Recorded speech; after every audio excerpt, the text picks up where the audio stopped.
alleged logs that third parties are said to have used to interfere, and in the words of the petitioner, to stage, to dump the Form 34S. And my lords and my ladies will notice that in support of this contention, the petitioners are relying primarily on two affidavits, one by John Githongo and the other one by Benson Wesonga. And the chain of events is to this effect.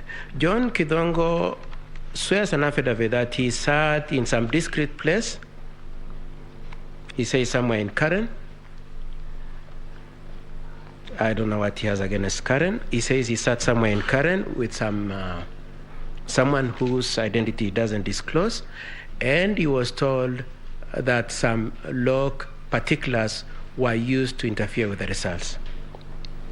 Then we have Wesonga step in and purport to analyze those logs and say, indeed, his observation as an expert in IT is that those logs were used to interfere with the results.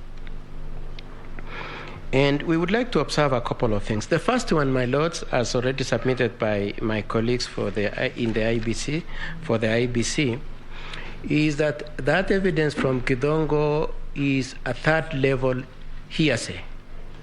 It is based on information given to somebody who is not disclosed, and Githongo is the third person in that order. By the time Benson Wesonga is purporting to do analysis, he is at fourth level of hearsay. But more interestingly, my lords, we took time to look at the logs, and what struck us was that one of the logs which had been manipulated, one of the logs escaped their attention, and it has a date 2017. I know my learned friend Mahat already explained how in the 2017 polling stations were used as part of those, possibly the matrix of the logs. On our part, we noticed the date 2017, and it piqued our interest. When we checked, my lord, we realized that indeed the particulars of those logs, or substantial parts of those logs, were parts of logs that had been posted by his friend, Professor Makau Mutua, in 2017. And they had just been lifted and purported to be the logs that had been used in 2022. In response, and without being technical, we put in an affidavit saying, these logs were the one tweeted in 2017. These logs were the one used in the petition in 2017.